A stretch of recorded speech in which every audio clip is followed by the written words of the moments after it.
Hello, everyone, and good evening. My name is Chrissi Kelly, and I'm the founder of AbScent. And I'd like to welcome you tonight to this 32nd webinar in our Tuesday evening series. So I don't really know where the time's gone, but welcome if you're new, and especially if you're one of our original viewers. It's lovely to have you back. The title of this evening's webinar is "The Uncertainty is the Hardest Part: Exploring Mental Health Impacts of Smell Loss and Parosmia." So I'd like to start by introducing my three guests this evening. We have with us, we've got Amelia Sandon, who is a master's student in psychology at Newcastle University. She works within the NHS as a mental health support worker, and Amelia has been looking at the results from a survey that we put into the AbScent Parosmia Facebook group. So it's lovely to have you, Amelia, and I'm guessing this is your first webinar of this kind, so it's lovely to have you with us. Dr. Caroline Allen is a lecturer in psychology at Newcastle University. Caroline is, of course, working with Amelia in this project, and Duka, of course. So Caroline, it's lovely to see you, and blooming as you are. Yes, we're wishing you good luck with all that's coming to you shortly. And finally, we've got Dr. Duka Burges-Watson, who, as you know, has been advising us and working with us at AbScent on issues of altered eating. And this has been one of her pet projects. So I am delighted to be able to turn that over to her for our discussion this evening.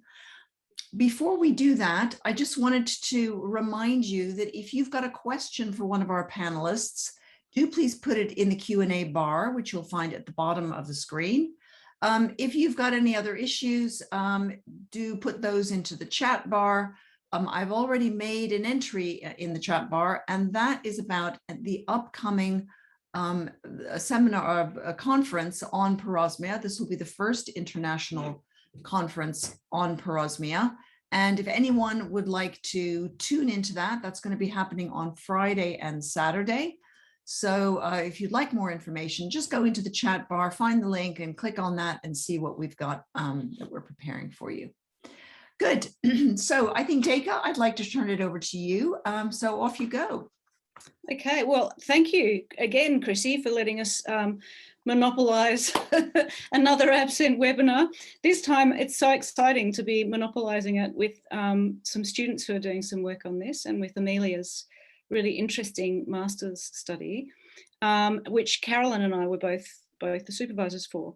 So it's been an interesting journey, because in the research that we've already done with AbScent, we've kind of come to appreciate that there are mental health impacts of anosmia and parosmia, and lots of people have been talking about this on the Facebook group. And one of the things that we're very aware of in being involved in the Facebook group is keeping an eye on how people are feeling, what's happening for them. And clearly, mental health is an issue that we don't tend to talk about very much in relation to anosmia and parosmia, because we're all trying to find a cure for the nose, but there are mental health impacts. So this survey was done with that in mind. So I'm going to actually pass over to Caroline, because I'm a qualitative researcher, which means that I'm interested in what you write and what quotes are put on the Facebook group.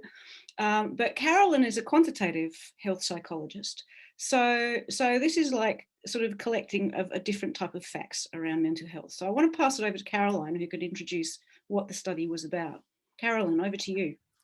Thanks, Duka, and thanks, Chrissi, as well. It's really lovely to be here. I don't often in the research that I do get to sort of come and talk to the people who've taken part in that. And, so I'm really excited to share with you what we've done and what Amelia has done, and also to get any feedback from you as well, because this isn't something that I normally get to do. So looking forward to that. So yeah, as Duka said, I'm a quantitative researcher, and even sort of prior to the pandemic, my research focused on smell, mostly on human body odors actually, and how they are important for us as a species. What information can we get from those? And it does seem that there is a lot of important information there in the smells around us that come from other people, but also that come from other things in the environment, like food. So that was always something I was really, really interested in. And it was sort of a side interest of thinking about, well, what would happen then if something went wrong with somebody's sense of smell and they could no longer get this information. But it was something that was always quite tough to investigate. Obviously, one of the really negative side effects of COVID is that we've now got a growing number of people who are experiencing these difficulties, and so it's becoming obviously much more important to investigate that. So Amelia came along on the clinical master's program at Newcastle, and she was really, really keen on looking at sort of mental health and smell and how those things sort of worked together. And obviously I'd been working with Duka on some undergraduate projects, and I was very new to qualitative research and was just really impressed and quite excited by some of the information that you can get from some of these wonderful detailed qualitative responses that you all give us. And so we worked alongside Amelia to actually develop the study, which we put up, and some of you may have done, looking at sort of how specifically your experiences of parosmia may impact your mental health. So we've been looking at anosmia as well, but parosmia is sort of even less understood. It tends to occur a little bit later, as I'm sure some of you know. And so we were quite interested in that because it's a very different experience from sort of simply losing your sense of smell. So I'm going to hand over and let Amelia sort of introduce herself and just tell you a little bit about why it was that she was interested in this, and tell you about the actual survey and what it was that we investigated in that. Hi, thank you for having me tonight. I didn't really know much about parosmia and anosmia before I did this survey, apart from when I experienced it myself during COVID, which is something that I've recovered from since. And my dad also experienced parosmia, which he's still suffering with today, 18 months on. And my background is very much clinical psychology based, so I thought it's best to focus on that as well as the importance of parosmia and phantosmia. So we used 2 clinical measures of mental health, Beck's anxiety inventory and Beck's depression inventory. And then we also used a few items on smell and the severity of smell, and then some qualitative items that we constructed as a group. I'm not sure if anyone wants to add more to that. No, that's fine. Yeah. We posted these surveys on the AbScent Facebook group, which had a brilliant uptake. At the participant rate, we didn't expect quite so many people to do it. And we ended up with 240 participants in the end for the phantosmia and parosmia questions, which was brilliant as it gave us so much data to analyse. I think we're going to focus on a few key topics tonight, the phantosmia and parosmia journey, the severity of parosmia and phantosmia, and accessing mental health support as well. So should we start with the severity issue? Because I think that's a really important one, Amelia, and I think that's something that came out really strongly in your research was, you know, there's a lot of stuff going on in the mental health world at the moment. We're all under lockdown. Some people have got financial trouble. Some people are out of work or unable to work. There are a lot of things that could be impacting on our mental health. But is anosmia or is parosmia or phantosmia is there anything different about that? I mean, is this something that that has an impact? You know, is it different from all of these other stresses that we're currently facing? Yeah, so our research found that parosmia and phantosmia were strongly linked to depression and anxiety for the participants, and specifically the strength of the distortions were significantly linked to both conditions. However, we also found that there was a variety in the severity, so not all participants found that phantosmia and parosmia affected them severely. Mm-hmm. Some people were glad that it wasn't their other senses, whereas others, they said it impacted them greatly. And we got a few quotes from this as well. So one participant said that this has had a bigger impact on my life and loss of pleasure, desire and daily happiness, far more than when I was going through thyroid cancer treatment, which this quote really stood out to us because it shows the severity that parosmia had on the individual. And that loss of pleasure is a really big issue, I think. And I think we'll probably be coming back to that at some point later on in some of our other surveys, because I think, or the loss of joy in life in general, because it's not just around food, it's around social intimacy, it's around, some people finding it difficult to even go outside and enjoy nature if you've got really bad severity of parosmia. So I think, there are some really big issues there in terms of how it impacts on joy and pleasure in life in general. Yeah, definitely. Definitely. And then this links on to the parosmia journey, which we found many participants experienced anosmia before they experienced parosmia.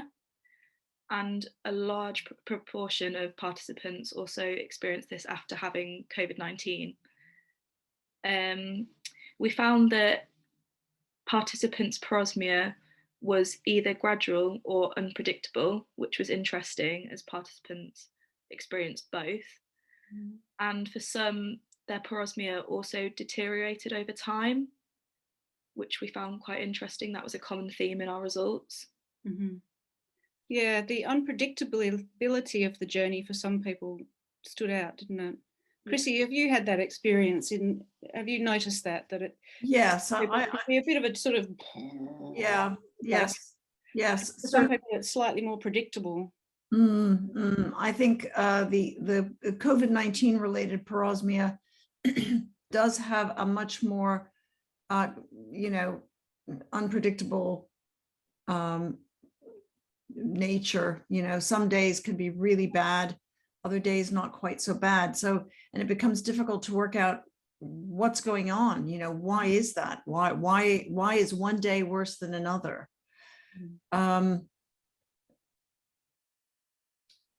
Yeah, I don't know what to say about that. I also feel that, over time I've become sort of an unreliable parosmic, in that my first experience of parosmia, which was back between 2012 and 2014, is sort of starting to fade slightly in memory, but and certainly my current experience of parosmia is a little bit different. But it's strange. I mean, when we think about the onset of smell loss with COVID-19, which can be very abrupt, startlingly abrupt, it feels a little bit peculiar that the parosmia kind of creeps in ways that we don't really understand as easily. Yeah, although Chrissi, I mean, I think the next bit of work that I've been doing suggests that for some people it does feel pretty sudden and pretty abrupt. It feels pretty bam, I've got parosmia, and it's completely all-encompassing. And this is, it's a big shift.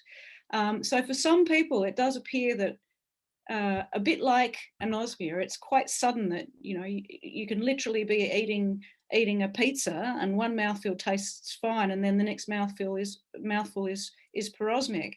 So there do seem to be experiences of suddenness, but there's also, as Amelia's pointed out, there are also examples for whom the parosmia, it takes a while to realize that that's actually what's happening. You kind of think, no, is the coffee off? Is it me? Is it the coffee that's off? Is it me? I'm not quite sure. And then it becomes such a consistent experience that you start going, no, there's something wrong here. Or, I've seen examples of people saying that water, I mean, I knew something was wrong because I knew the water was drinkable, but I couldn't get anywhere near it. So I think there are lots of differences in how dramatic that feeling of the onset of parosmia can be for different people. I'm not sure what the impact of that is in terms of mental health, but I guess that might feed into the experience of its severity a little bit. If it happens suddenly and everything is disgusting, it's a pretty severe shift in your experience of the world. Yeah, I think that's really interesting points, actually. And I think that was one thing that came out to us really clearly from this research, is that there isn't one parosmia experience. Now that has a lot of impact. It has impact on how we then communicate this to sort of GPs and sort of medical professionals who are sort of trying to help people, because if we can't tell them this is what happens generally, then that makes their job even harder. But also for the people who are experiencing it to not maybe know from day to day how it's going to affect you. What we do know about mental health is that uncertainty in your environment and in your sort of relationships has an impact and makes things harder and can exacerbate mental health concerns. And so what I'll let Amelia talk a bit more about it, but we found that there were some very different experiences that people had with regards to how it affected their own mental health, which is probably related to perhaps how uncertain or how changeable, or whether it was sudden or gradual. And actually, Duka, when we were chatting earlier, you mentioned thinking about it almost as gaslighting. So this idea that it creeps in and you maybe think, is that really what's happening? Is this, you potentially start to question your reality a little bit. And we know that gaslighting is something that has a major impact on people's mental health and is a sort of a terrible thing to experience. And so to feel as though your body might be gaslighting you is obviously going to affect people as well. Yeah, definitely. And then we also investigated the triggers of parosmia and phantosmia. And again, we had a huge variety of responses for this. Many people said different things, but after analysing all of them, we found that the most common triggers were coffee, chocolate, onion, and different types of meat. Whether this meat was raw, cooked, or I think we had fried meat quite often come up. But again, this was a very different experience for many different people. Yeah, the difference in what triggered parosmia was quite interesting. Can you say a bit more about that, Amelia? Did some people have lots of triggers and some people have a few, or how did that work? Yeah, so for this item, we gave an open response where people could select as many as they wanted, or also type different ones that we hadn't thought of. And for some people, that was only 1 or 2 triggers, but then for others, a few people listed over 10, 20 triggers, which shows you the difference in how people are experiencing this. Yeah, I think there were also a few people who said, look, it would be easier for me to list what isn't triggering it than it would be to list what is triggering it, because everything is triggering my parosmia at the moment. So yeah, the big differences in terms of that sort of relationship with the environment around, that for some people it was just a few things, but then for other people it was, lots. Mm-hmm. Yeah, definitely. Mm-hmm. And then moving on to the impact on mental health. Yeah. For this item, we found a strong relationship between the severity of parosmia and phantosmia and the negative impact on mental health. This was quite a common theme throughout the research, I think, and it was also backed up strongly by the qualitative data. Showed, again, similar patterns. Many people that took part also felt isolated from their parosmia and phantosmia and received a lack of empathy. And I think these were quite common themes throughout, showing as well like the lack of understanding that people have for the conditions. Mm-hmm. And then I picked out a few quotes as well from this for the impact on mental health. One person said they have been dealing with depression their whole life, but parosmia triggered an episode. And another individual said, I have a history of depression and social anxiety, and I've never felt as tense or as worthless as I do now. Mm-hmm. And I think that really shows the negative impact that the conditions have on people's mental health, which I think a lot of people don't really consider or think of. That issue of not considering the mental health impacts, there were several people, I think, who suggested that, they hadn't really thought about it being a mental health issue until they'd participated in the survey. Is that right, Amelia? Yeah, definitely. We had a lot of people that had said they hadn't thought about it until completing the survey, mm-hmm. and even going through some of the questions, mm-hmm. made them realise that their own mental health had been impacted. Mm-hmm. Mm-hmm. And there were some really interesting cultural differences that came out of that as well. So one of the wonderful things about the AbScent group is sort of the diversity that we have. Everyone's from all over the world, which is really nice for us to get. But I guess mental health is already a topic that varies in how sort of well discussed it is, perhaps in different parts of the world, in different parts of the same country, even in different demographics of individuals within one country, based on maybe age and gender. And so, you know, that was a really interesting thing to see. That is it that people maybe didn't think of it as a mental health concern because it wasn't one, or is it just because actually where they are in the country that they're in or the place that they're in, is mental health just not a priority, perhaps? In some Well, and it was also that issue of the access to mental health support. access, yeah. Which again varies massively. So I don't know, Amelia, if you wanted to, I can't remember off the top of my head the different sort of locations. Yeah, we had, I remember a few participants in Russia that said that they couldn't really access mental health support. And then there was another country as well. I think it was difficult in some parts of America if you didn't have the right kind of insurance to be able to get those sorts of services as well. Yeah, definitely. We had quite a few people saying that they couldn't afford mental health support in America, and yeah, that the insurance couldn't cover it. Oh, Chrissi, yes. You're on mute, Chrissi. How do you rate access to mental health services here in the UK? I mean, that's also very difficult. Yeah, the common issues in the UK were the long wait lists that people have and referral times. Yeah, definitely difficult to access it here as well. Yeah, and that was another thing that came up, is that people who are already accessing mental health support seemed less nervous about using that support for their parosmia, but also they already were in the system, if you like, so that mental health support was kind of more accessible for them as well. So I guess there's a lot of people for whom accessing mental health support would be really difficult right now. That doesn't mean that it isn't a mental health issue, but it means that getting the support that you need would be a bit of a challenge. Yeah. And I think one of the other things that came through in a few people's sort of comments was, again, and this is not sort of passing judgment on healthcare professionals, because, you know, they're learning all of this as they go, as we are as well. But because it's such a varied experience, if you haven't experienced it yourself, you don't necessarily appreciate why losing your sense of smell might have this impact on your lived experience. And that came across. There were some quotes from people who had accessed mental health. I don't know if that was in the UK, but the counsellors or the therapists that they'd worked with didn't really see it as a mental health problem. And obviously a mental health problem can be anything if it's impacting you. It doesn't, you know, there isn't one thing that is or is not a mental health problem. So that's obviously quite a disheartening thing if you've gone to that trouble of trying to get the help that you feel you need and are then sort of turned away because it's not believed again. Yeah, definitely. And we also found that different types of support were helpful to some people, but then unhelpful to others, such as cognitive behavioural therapy.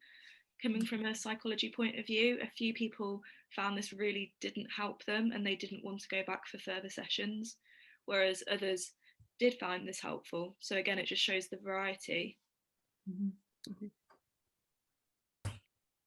There's a question there from the panelists. Yeah, I was just saying, I'm not sure if I should be looking at that, but there is a question. No, I know. Usually we save the questions to the end, but as we have so many already, I think we will take a break now and we'll answer some questions and then perhaps we'll go on. Right, so Jo has been very active in the Q&A bar tonight, and the first thing she's asked is, are there any theories that help us to understand why it's so up and down? I'm struggling with this at the moment. I thought it was starting to come back and now it's completely gone for weeks now. So I would say, you know, from what I know of the dysfunction that happens after COVID-19, I think there are some theories about this, but they have not yet, that research has not yet been completed. It may be that there are lingering reservoirs of the virus, but I mean, again, that's just a hypothesis at this point. So I don't really think that we can truly say what is causing these fluctuations. I know they're very troubling. We've known about them for a very long time. I mean, as early as last summer. And if you imagine that the first big wave of parosmia came around May to coincide with that sort of 3-month lag from the initial viral infection. So we've known about these fluctuations for a long time. There's no easy answer to that.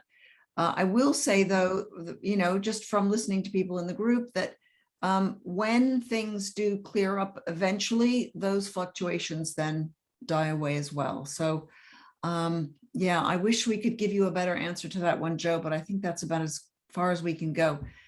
Do any of you have anything to add to that question? No, I guess only that it's sort of, there's the uncertainty around your own sort of parosmia journey, but then that bigger uncertainty around the healthcare professionals not understanding how it's happening or why it's happening, that obviously has an impact, as Joe pointed out, on their experience of it as well. Right.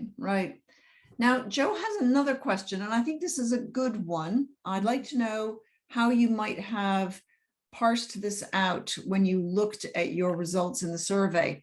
How were you able to differentiate the mental health impact from parosmia and the mental health impact from post-COVID or long COVID? Mm-hmm. I'm struggling with long COVID, and I find that can have a big impact on my mood and emotions. And this adds another layer to the effects of parosmia. Mm-hmm. That is actually a really fantastic question. And this is where the sort of strengths of doing a mixed methods project come in. So it's mixed methods because we had qualitative questions that give us that rich detail. And then we had the quantitative element that Duka touched on. So with the quantitative aspect, what we did was we asked a number of questions for people to tell us how severe their parosmia was. So they were questions related to sort of how much it impacted you on like a day-to-day basis, and they were questions that had a rating scale of, I can't remember the numbers, I don't know if it was 1 to 5 or 1 to 7.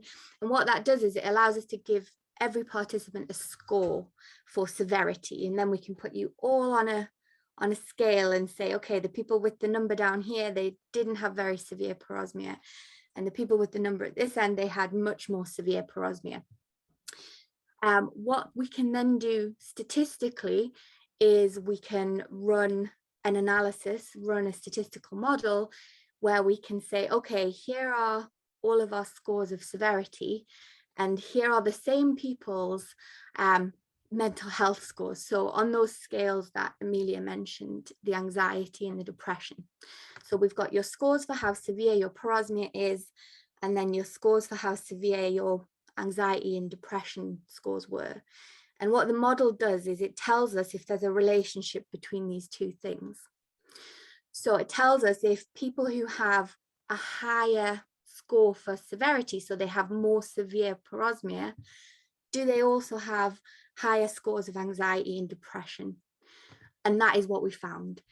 So that's the big strength of quantitative. It doesn't give us that sort of rich, lovely detail, but it does allow us to say there is a relationship between what people are telling us about the severity of their parosmia and what they are saying about how anxious and depressed they feel.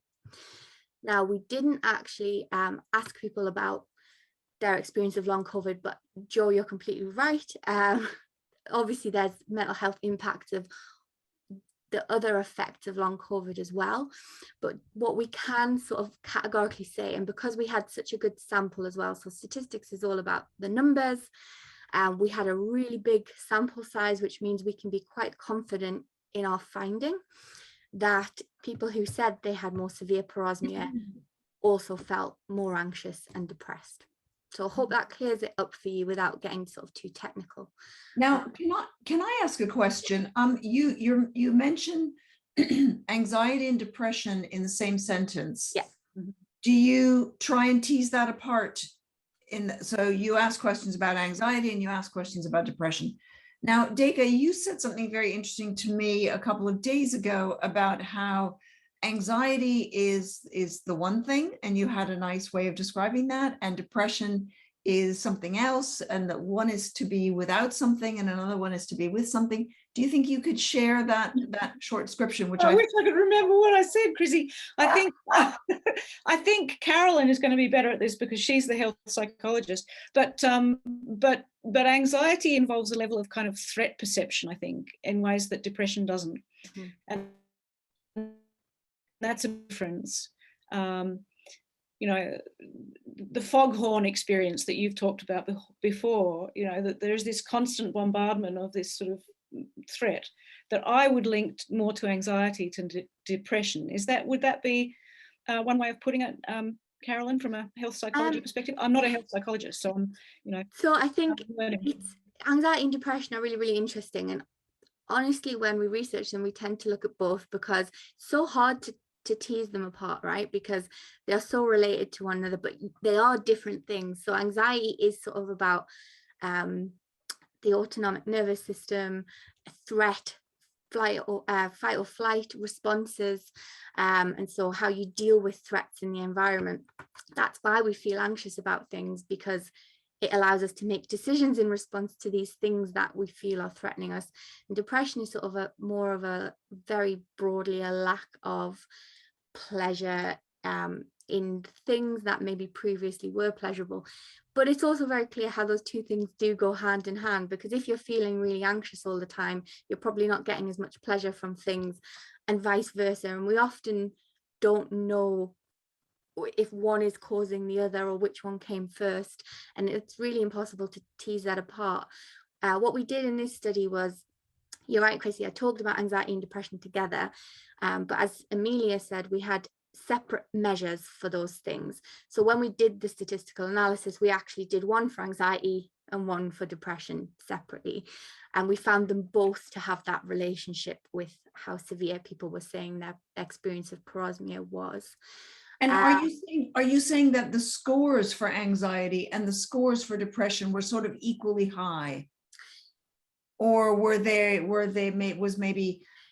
the depression greater than the anxiety, for instance? So it's not about in what we did, it's not about the ultimate level of anxiety and depression. It's about the relationship between your level of parosmia and your level of depression. So if you had a higher severity of parosmia, you also scored more highly anxious and more highly depressed.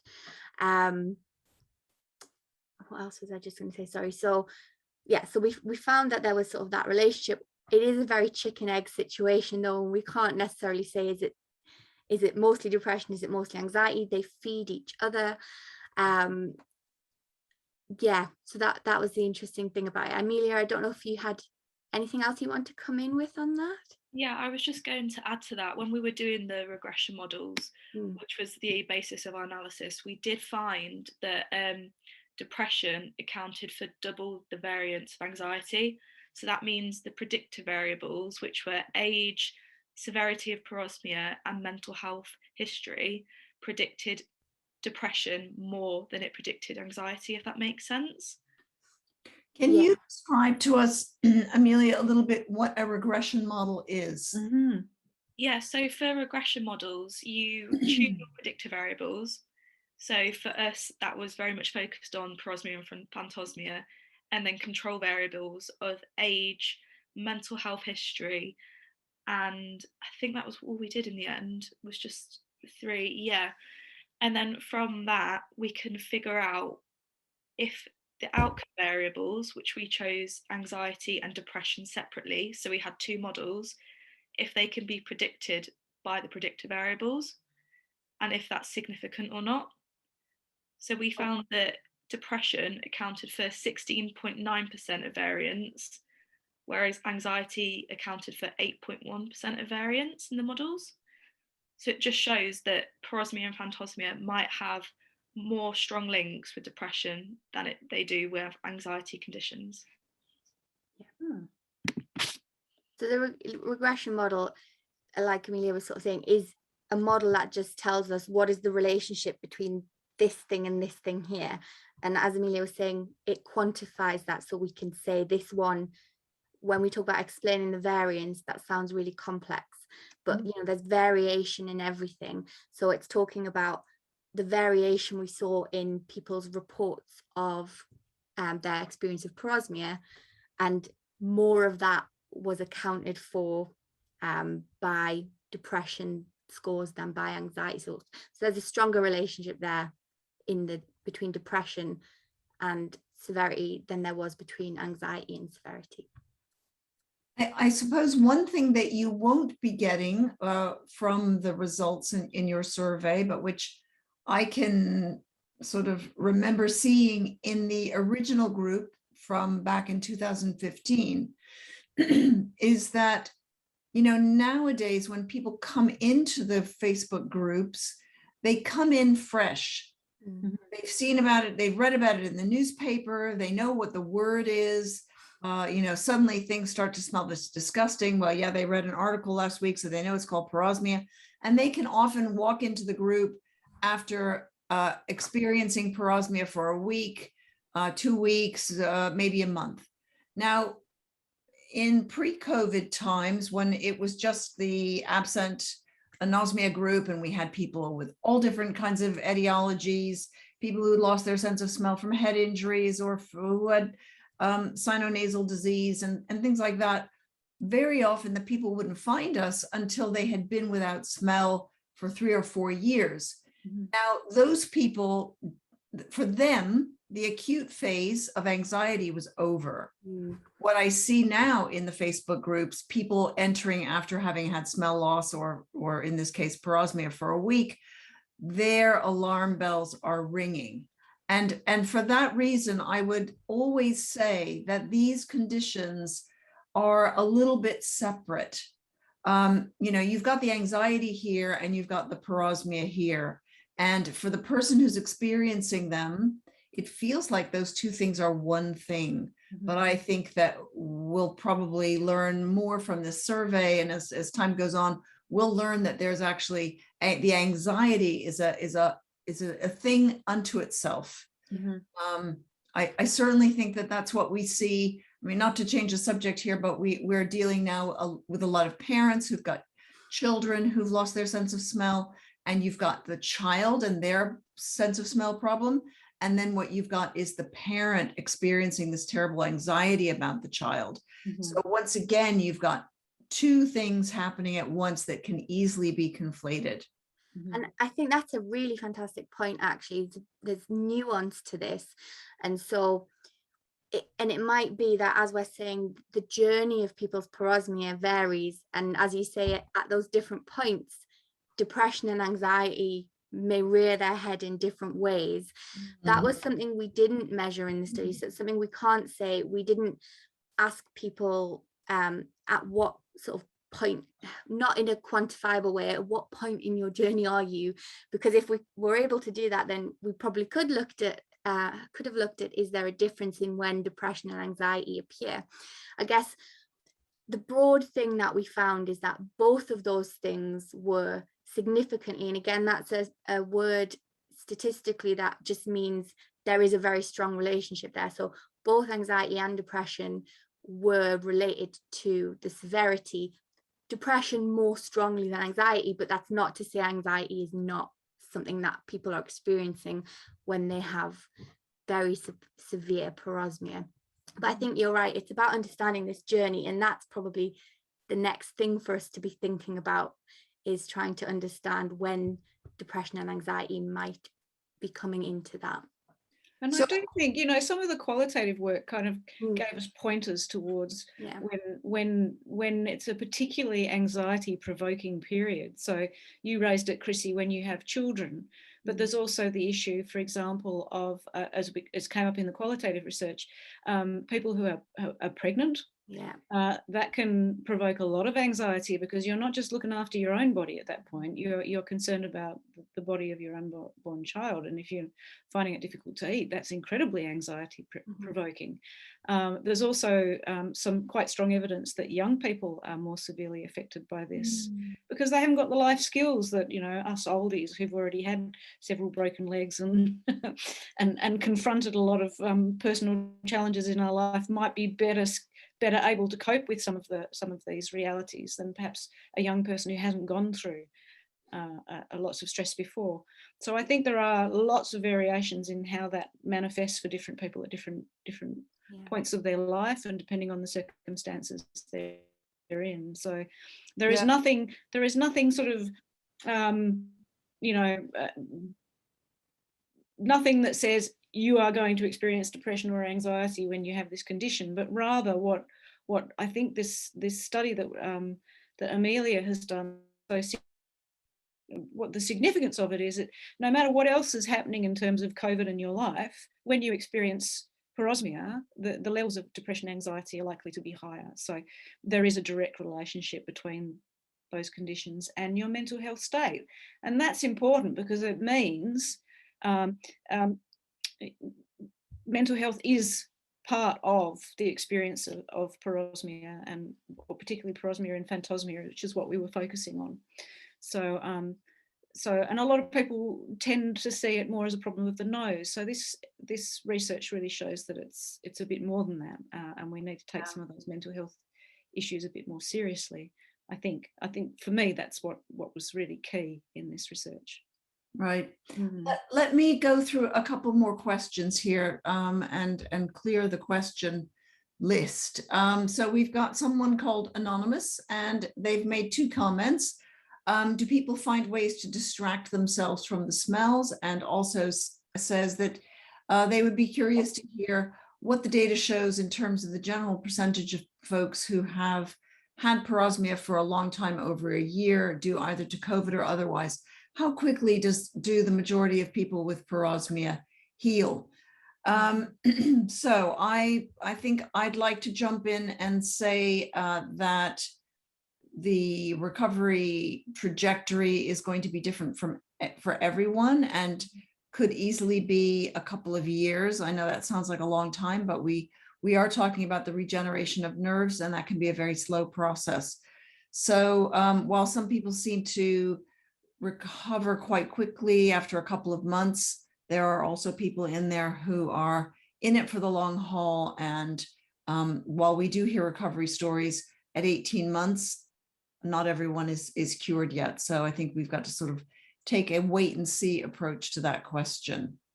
Would anyone else like to add anything?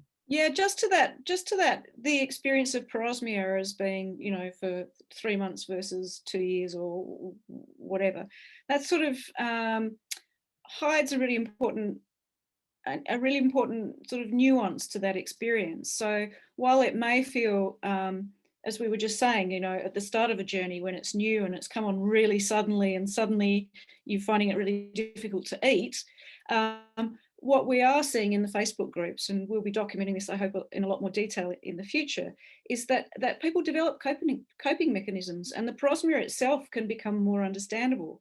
So I think one of the great things about AbScent and about the sort of research that Amelia and others are doing is that it makes the story more narratable. We can actually understand that our experience is similar to other people's, that there's a pattern to it, that we can kind of grasp onto it and go, I'm starting to understand what that parosmia smell is versus that parosmia smell. And so it can become almost more manageable, mentally more manageable, as you become more accustomed to the experience. Now, that's not always the case, but I think a lot of people find it gets a little bit easier in terms of the mental health impacts as you start to understand it more, as you start to be able to kind of grasp what is happening to you. Do you think that's fair? Yes, I do. I do. There was one other thing that I really wanted to bring up, and because Carolyn's here, and because her expertise is in body odor, and one of the things that I've noticed a lot on the Facebook group is for people for whom body odor can become anxiety producing. So for example, the stories of people who say, oh my God, I've got to wash 5 times a day and I'm too scared to be around people that I know because, I just feel like I stink all the time. That parosmia that can be really, really challenging. I wanted to ask Carolyn, because this is a key area of her expertise, and there are a couple of things around that. And one of them was, what body odor? Why? What do we pick up from people's body odor? Why is body odor so important? And I know that this is your area of expertise, and I think it's quite interesting for people. Yeah, so I've always been absolutely fascinated by smells, and body odors are such an interesting one because they're often sort of perceived negatively. The fragrance industry is like a multi-billion-dollar worldwide industry.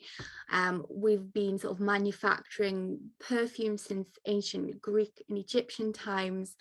And actually what's really cool is that we see the same things in other species. The smell of other individuals is really important to them. It's really important for maintaining relationships and for communicating information. So people often think sense of smell is not as important in humans as it is in other animals like dogs and mice. I'm sure everyone here tonight knows that it is very important to us, so I don't need to convince you of that. But actually we can get a lot of the same information that a dog can get from sniffing another dog, from sniffing another human. We just maybe aren't always consciously aware. So a lot of the research that I've done has looked at what we can detect. So we know that we can pick up on cues about people's emotions, so their current emotional state, from the way that they smell. And so, you know, if you suddenly get very stressed or very anxious or very fearful, there are hormonal changes within your body, and those translate into body odor changes, which are detectable. We also know that we can get information about fertility from the way that people smell. So there's a whole lot of research that shows women who are ovulating smell more or less attractive at different time points in the menstrual cycle. So again, it's underpinned by these hormonal changes in our body. During pregnancy, there are hormonal changes as well. And I've done some research that shows that if we expose men to the body odors of pregnant women, it actually makes them a little bit more interested in interacting with infants. So, you know, really important for that sort of parent-infant bonding, and for helping a newborn baby to locate a breast and find that food that they need.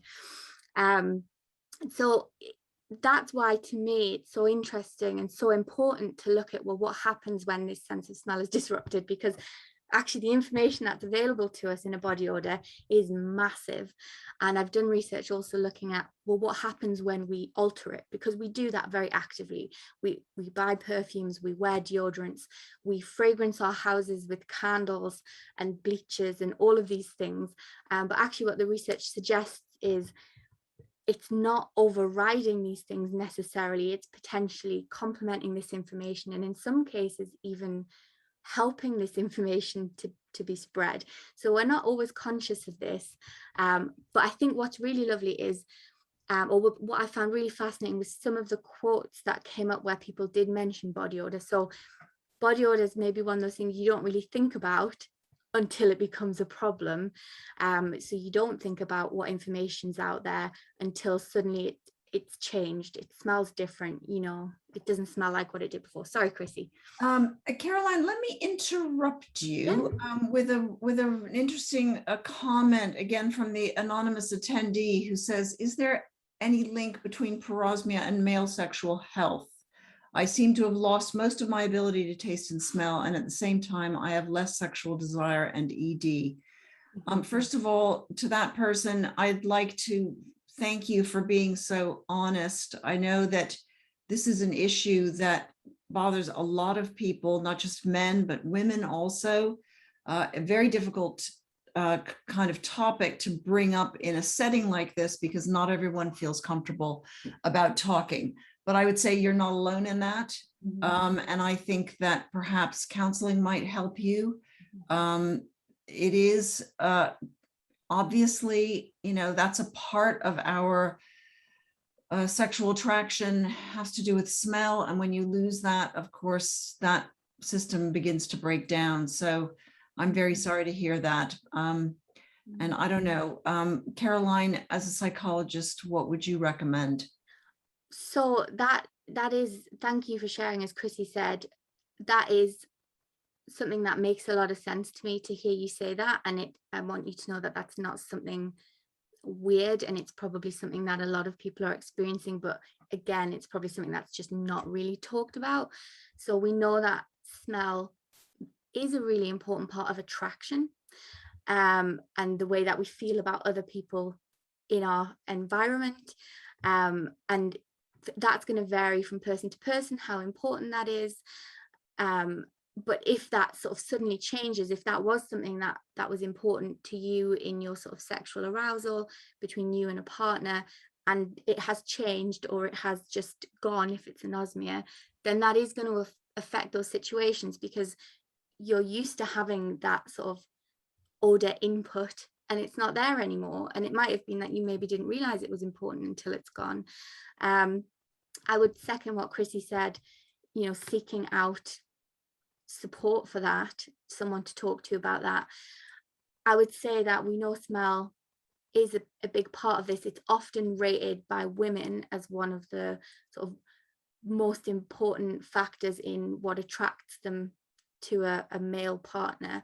But I guess hold on to the fact that it's not the only thing, you know, especially if this is a relatively recent change. And I mean, even if it's been 12 months, it's still relatively recent if you think about sort of the amount of time you've been alive.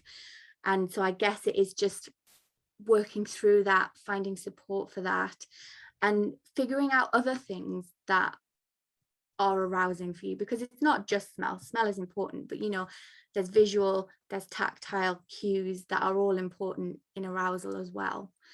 So yeah, I'm sorry to hear that, and that sounds really tough, but I guess, you know, we don't know where the research is going with helping people with parosmia. But I think one of the things that I would say about anything, any sort of mental health concern, is reaching out and getting help sooner to help you sort of understand that and navigate that is important. Yes, absolutely. Sooner rather than later. Mm-hmm. Thank you very much, Caroline. Andy says, I have never made the relationship between the loss of smell and mental health. Mm-hmm.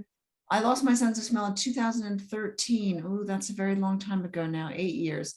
I can't smell spring, summer, autumn, my kids, the country where I'm living, my wife, everything I eat tastes plain. No wonder I feel often depressed and frustrated. Mm-hmm. I certainly hear you on that, Andy, and put two and two together. Seek mental health support. I think you might be helped by that. I understand why that makes you depressed. I really do. And I hope you find a little bit of support that will make things better. Yeah, I think one thing, just to, all of these experiences are, you know, it's horrible to hear when it's impacting someone's life like this. But I think actually the arrival of COVID has really done a lot for directing research to understanding this area. And I think, you know, if hopefully it helps to know that there are people who are now interested in letting us do this research. So I was always interested in what happened when someone's sense of smell changed, but it was really hard to do that research because there weren't as many people around who were experiencing it, and it wasn't as interesting because it wasn't as affecting as many people. So, you know, maybe a bit of a silver lining there is that this research is now starting, and it's a process that will take time, but there are a lot of people who are committed to doing that and to understand. I think it's just generally a lot more awareness, yeah, that of smell and taste changes as being significant, and I think that's great news. I think the mental health issue is still one that we need to do a bit more work on, though, Caroline, because, you know, I feel like a little bit the work that Amelia's done, the work that you're doing, and the work that we're doing with our students still feels a little bit well, edgy isn't the right word, but I'm not getting huge numbers of emails about work going on in terms of the mental health impacts of parosmia and so forth. Yeah. So I feel there's a lot more that could be done on that, and I think this is partly why, for me, doing co-produced work with AbScent members and working on the Facebook group and through the Facebook group enables us. These sorts of patient stories, people telling us what's going on for them, is so important in terms of us being able to do this type of research. And, you know, and another out for AbScent, thank you for letting us. Yes. Another thing that comes up so often in the forums, people say, oh, I can't believe there's no research going on in this area. You know, there's no research. Where are the researchers? You know, why don't we see more? And I mean, what if you're in the audience right now, what you're seeing actually is research in action. Mhm. And people like Amelia, who has just completed a master's degree, has gone into this area of, you know, people that need mental health support after they've lost their sense of smell. So I think, I do think that's a very important step in the right direction. It's all new, you know, with the pandemic only happened in the beginning of 2020. So even that's amazing. If we think about one young person who's come up through the ranks, I know that Caroline has got others. I think that's a really important step in the future of mental health and smell loss. Now, Jo has made the point that she agrees with the signposting to counseling for these challenges, but she feels there are biological bases for post-COVID symptoms, and we have to be careful not to psychologize physical and biologically based symptoms. That's true, but you know, we are here talking about parosmia and not long COVID symptoms in general. Yeah. Although I agree with your point, but that's not quite what we're talking about here. So I think also thank you for sharing that. Yeah, I think the other issue is that the quality of life impacts of parosmia are quite great in terms of mental health, because it does affect so many areas of from which we would normally get pleasure. Food, intimacy, engagement with nature. You know, it's a big issue. For those of you who have not attended one of these webinars before and heard me talk with, for instance, Simon Gain or Barry Smith about what happens in the brain when we lose our sense of smell, when we get no messages going into the olfactory bulb, or in fact these aberrant messages, that there are, you know, the olfactory bulb will lose its volume, and a lost volume in the olfactory bulb is synonymous with depression. And so we need to be alert to that and think of ways that we can assist those people. So I do think that it is important to consider the mental health issues there. Sarah E says, a helpful tip for those seeking mental health counseling may be to look into a chronic illness counselor. And Duka, didn't this come up last time we had a webinar, the chronic illness counselors? I think that is a good tip. Yeah, that's a very good tip. Thank you, Sarah. We're going to mark you as done. And Jo, thank you very much for your comment. And somebody else asked about nasal drops that they should try to help you with parosmia. I am very sorry to say that we know of no interventions that can help parosmia. What you can do is smell training, and smell training has not been tested. So we don't know whether or not it actually helps parosmia, but we do know that it lifts the overall level of smell, and it does establish new neural networks. And when you are recovering from when you've got parosmia, your olfactory nerves are not delivering complete messages to the brain. And these aberrant messages are telling you that your coffee tastes like sewage. And so therefore, it stands to reason that smell training is going to assist that. It's not going to make it any better, but over time, it will raise your level of smell, and parosmia most of the time will resolve in some way. Things may not be 100% what they were, but I think you'll find that in time, your brain fills in the blank, and hopefully your quality of life will return. So unfortunately, believe it or not, we've already spent an hour doing this. See you all in 2 weeks, and looking forward to seeing you then. Please watch our social media channels to find out what we're going to be talking about. And other than that, I'm just going to wish you good night. Thank you very much. Thank you. Thanks Good so night. much.